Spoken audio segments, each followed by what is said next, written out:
¿Alguna vez te has preguntado por qué en el Antiguo Testamento se prohibía comer camarones?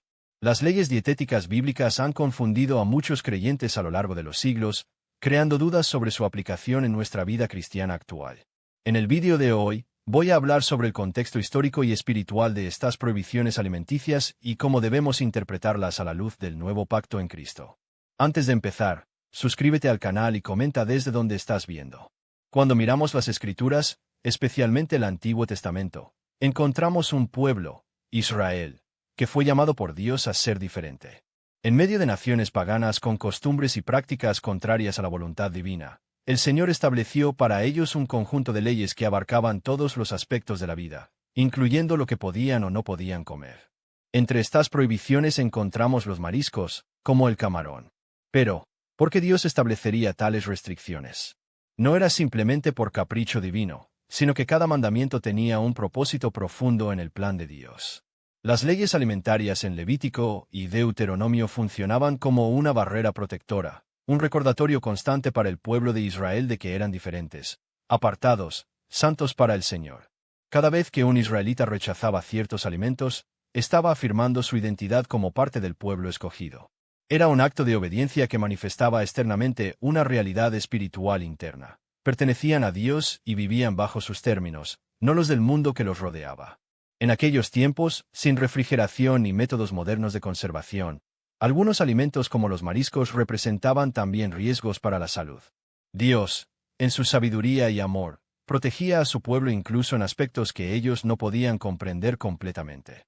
Lo que podría parecer una restricción arbitraria era, en realidad, una expresión del cuidado paternal de Dios. Me conmueve pensar cómo estas leyes formaban parte de un sistema más amplio que señalaba hacia la santidad. Sed santos, porque yo soy santo, declaraba el Señor. La santidad no era solo un concepto abstracto, sino una práctica diaria que se manifestaba en decisiones cotidianas, incluso en la mesa del comedor. Hoy, como creyentes en Cristo, no estamos bajo estas mismas restricciones alimentarias. El Nuevo Testamento clarifica esto en pasajes como Hechos 10 o 1 de Timoteo 4. Sin embargo, el principio espiritual permanece. Somos llamados a vivir de manera distintiva en un mundo que sigue otros valores. Nuestra dieta espiritual importa. Lo que consumimos con nuestros ojos, oídos y corazones debe reflejar nuestra identidad en Cristo. La próxima vez que reflexionemos sobre estas antiguas leyes, preguntémonos, ¿estoy viviendo de manera que refleje mi identidad como hijo de Dios? ¿Mis elecciones diarias demuestran que pertenezco a un reino diferente? La obediencia, incluso en los detalles aparentemente pequeños, siempre ha sido el camino hacia la bendición divina.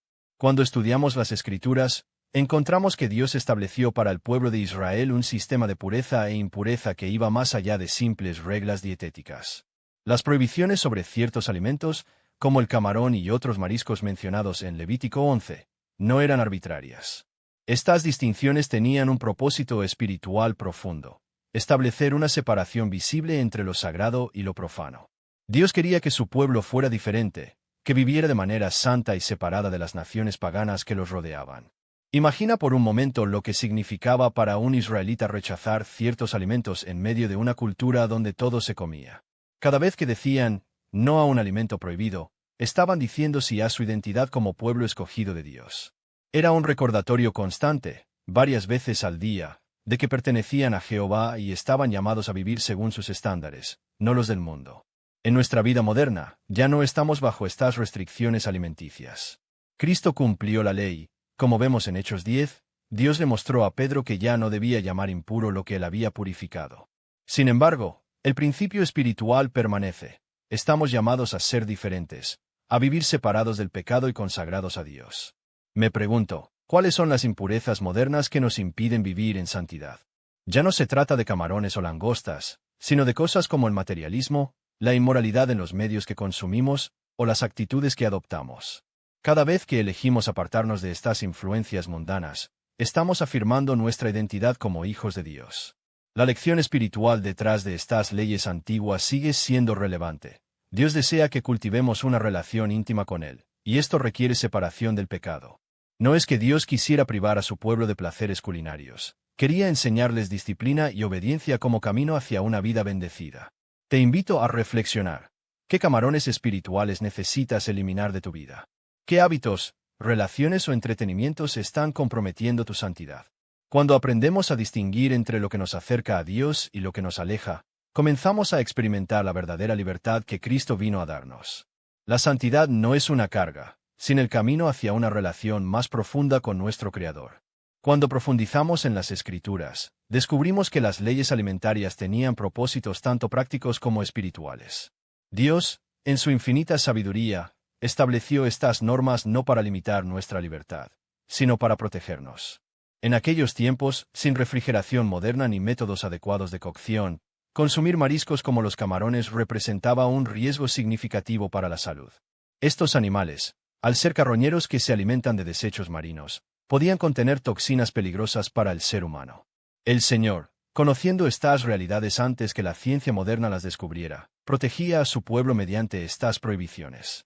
Pero más allá del aspecto sanitario, existía también una dimensión espiritual profunda.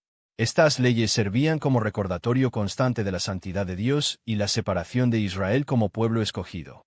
Cada vez que un israelita elegía obedecer estas normas dietéticas, estaba haciendo un acto de adoración, reconociendo la autoridad divina sobre cada aspecto de su vida, incluso algo tan cotidiano como la alimentación. He reflexionado mucho sobre cómo Dios cuida los detalles de nuestra existencia. Cuando mi hija era pequeña y le prohibía tocar el horno caliente, ella no comprendía completamente el porqué, pero mi prohibición nacía del amor y el deseo de protegerla. De manera similar, muchos mandamientos divinos que a primera vista parecen restrictivos, en realidad revelan el corazón protector de nuestro Padre Celestial. En mi caminar con el Señor, he aprendido que sus mandamientos siempre buscan nuestro bienestar integral, físico, emocional y espiritual. Cuando Dios nos pide separarnos de ciertas prácticas o hábitos, no lo hace para privarnos de placer, sino para guiarnos hacia una vida de plenitud verdadera. La obediencia a Dios, incluso en asuntos que no comprendemos completamente, fortalece nuestra fe y construye nuestro carácter. Es como el padre que enseña a su hijo a cepillarse los dientes. El niño quizás no entiende la importancia de esta práctica, pero años después agradecerá esa disciplina impuesta por amor. Las leyes alimentarias nos enseñan que Dios se preocupa por cada detalle de nuestra vida, desde nuestra salud física hasta nuestra santidad espiritual. Nos invitan a confiar en que, aunque no siempre entendamos sus caminos, sus mandamientos siempre están diseñados para nuestro bien y su gloria. ¿No es maravilloso servir a un Dios que cuida tan detalladamente de nosotros? Cuando Jesús llegó a este mundo, trajo consigo una nueva forma de entender la relación entre Dios y el hombre. La ley de Moisés, con sus 613 mandamientos, había servido como guía para el pueblo de Israel durante siglos. Esta ley incluía restricciones alimentarias como la prohibición de comer camarones y otros mariscos. Sin embargo, con la llegada de Cristo, experimentamos una transición profunda de la ley a la gracia. No fue un rechazo a la ley, sino su cumplimiento en un sentido más elevado y profundo. Recuerdo cuando estudiaba las Escrituras y me impactó cómo Jesús reinterpretó el concepto de pureza. En Marcos 7, Jesús declara que no es lo que entra en el hombre lo que lo contamina, sino lo que sale de su corazón. Con estas palabras, nuestro Salvador estaba revolucionando la comprensión religiosa de su tiempo. Ya no se trataba de reglas externas sobre qué comer o no comer, sino de la condición del corazón humano. Esta enseñanza nos invita a reflexionar. ¿Cuántas veces nos hemos enfocado en cumplir con rituales externos mientras descuidamos la transformación interior? Es fácil caer en la trampa del legalismo, juzgando a otros por no seguir ciertas tradiciones o prácticas, mientras nosotros mismos albergamos orgullo, envidia o falta de amor en nuestro corazón. La gracia de Jesucristo nos libera de la esclavitud de la ley, pero nos llama a una obediencia más profunda motivada por el amor. San Pablo lo entendió claramente cuando escribió a los Gálatas que en Cristo ya no estamos bajo la ley, sino bajo la gracia. Esto no significa que podamos vivir sin principios morales, sino que ahora nuestra motivación es el amor a Dios y al prójimo, no el temor al castigo. Te invito hoy a examinar tus propias motivaciones. ¿Sigues a Cristo por amor o por obligación? ¿Buscas impresionar a otros con tu religiosidad o realmente deseas una transformación interior? La verdadera pureza que Dios busca no se encuentra en seguir reglas dietéticas, sino en un corazón rendido a Él. Que el Espíritu Santo nos ayude a buscar esa transformación interior que trasciende las apariencias. Porque al final, como nos recuerda la primera carta a Samuel, el hombre mira lo que está delante de sus ojos, pero el Señor mira el corazón. Busquemos ser puros de corazón, porque ellos verán a Dios. En el libro de los Hechos, capítulo 10, encontramos uno de los momentos más revolucionarios en la historia de la Iglesia. Te animo hoy a cultivar una fe que trascienda el legalismo. Busca conocer el corazón de Dios más que memorizar reglas. Practica el discernimiento espiritual que te permita distinguir entre lo esencial y lo secundario. Cuando nos enfocamos en amar como Cristo amó, en servir como Él sirvió, estamos viviendo la verdadera esencia del Evangelio.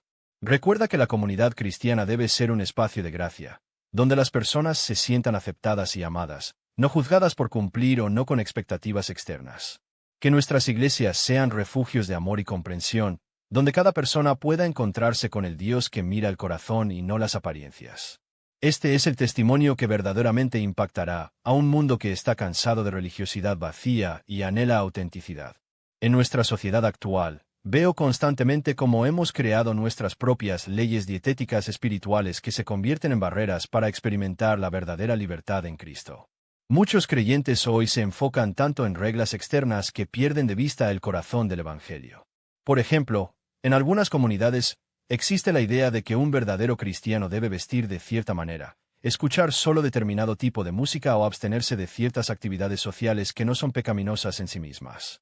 He observado congregaciones donde el uso de maquillaje, joyas o cierto tipo de ropa se convierte en motivo de juicio y exclusión. Estas normas culturales, aunque bien intencionadas, pueden transformarse en las mismas barreras que Jesús vino a derribar.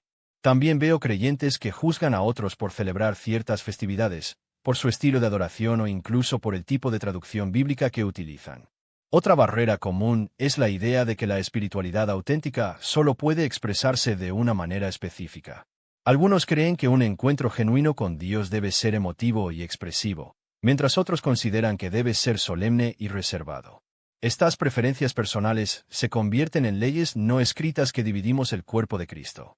Queridos hermanos, necesitamos examinar nuestros corazones y preguntarnos, ¿estoy permitiendo que mis preferencias culturales o tradiciones se conviertan en requisitos para otros? ¿Estoy juzgando la espiritualidad de alguien basándome en aspectos externos? Cristo nos llamó a una fe viva y relevante, no a un conjunto de reglas que generan exclusión. Les animo a identificar esas barreras en sus vidas. Tal vez sea el orgullo espiritual, pensando que su forma de adorar es superior. Quizás sea el miedo al cambio o a lo diferente. O posiblemente sea la tendencia a añadir requisitos humanos al simple mensaje del Evangelio. La libertad que Cristo nos ofrece no es libertinaje, sino la capacidad de amar a Dios y al prójimo sin las cadenas del legalismo. Cuando nos liberamos de estas barreras autoimpuestas, experimentamos la plenitud del amor de Dios y podemos compartirlo genuinamente con otros. Pregúntate hoy, ¿qué camarones espirituales estoy prohibiendo en mi vida o en mi comunidad? ¿Qué actitudes necesito cambiar para experimentar y compartir la verdadera libertad en Cristo? Que el Espíritu Santo nos guíe hacia una fe auténtica, relevante y transformadora que refleje el corazón de Jesús en nuestro mundo actual. Quiero invitarte ahora a un momento de autoexamen espiritual profundo. Todos necesitamos detenernos y mirar honestamente en nuestro corazón. ¿En qué áreas de tu vida sigues aferrándote a reglas externas, sin experimentar una verdadera transformación interna? Muchos de nosotros caemos en la trampa de cumplir con rituales religiosos, asistir fielmente a la iglesia, diezmar puntualmente, pero sin permitir que el Espíritu Santo renueve nuestro interior. Te animo a que tomes un cuaderno y anotes aquellas áreas donde sientes que tu fe se ha vuelto más mecánica que relacional. Quizás descubras que estás juzgando a otros por no seguir ciertas normas que tú consideras importantes, mientras ignoras el llamado al amor y la misericordia que Jesús enfatizó. Dedica tiempo cada mañana durante esta semana para orar específicamente por discernimiento. Pídele a Dios que te muestre dónde has sustituido la relación por la religión. Un ejercicio que me ha ayudado personalmente es leer despacio el Sermón del Monte en Mateo 5 al 7, deteniéndome para reflexionar. ¿Estoy viviendo esto o solo conozco estas palabras? Otra práctica transformadora es identificar un prejuicio que tengas contra cierto grupo de personas y comprometerte a orar por ellos diariamente, pidiéndole a Dios que te dé su amor por ellos. Busca un momento de silencio completo, lejos de distracciones, y pregúntale al Espíritu Santo, ¿dónde estoy poniendo cargas sobre otros que tú no has impuesto? Escucha atentamente. A veces, las respuestas vienen como un suave susurro en nuestro espíritu. También te sugiero ayunar de críticas durante una semana completa.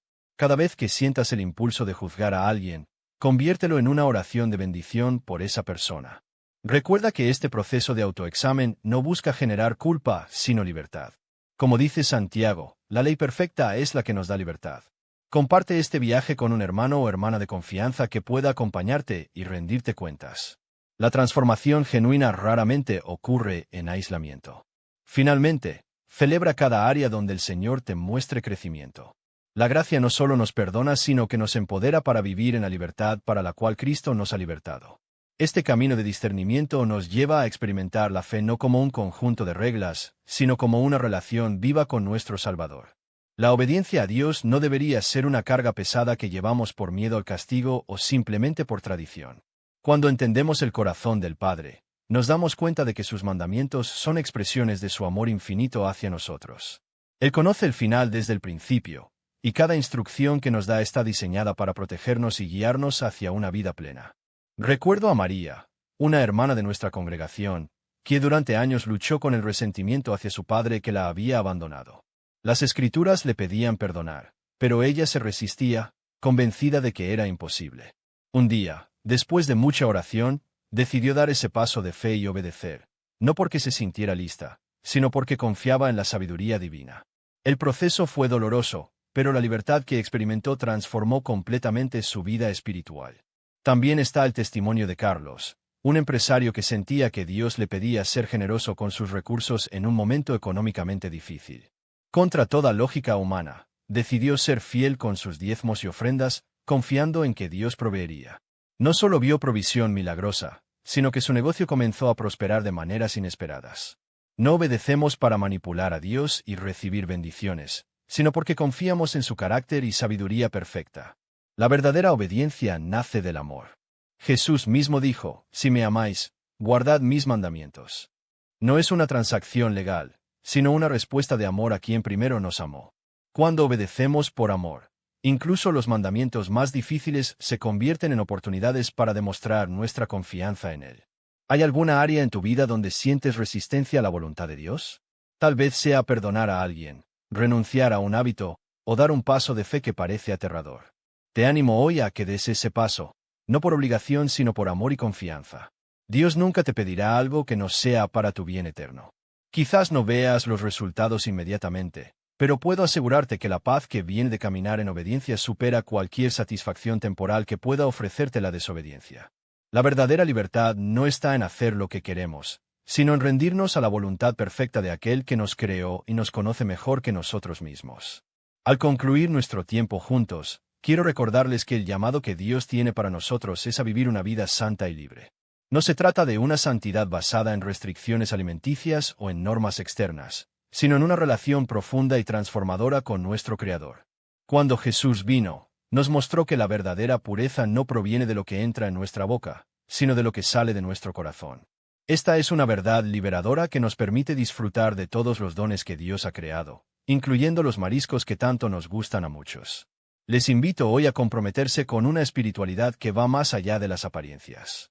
Una fe que no se queda en cumplir reglas, sino que transforma lo más profundo de nuestro ser. El Señor no está interesado en que simplemente sigamos una lista de prohibiciones. Él desea que tengamos un corazón renovado que refleje su amor y su carácter.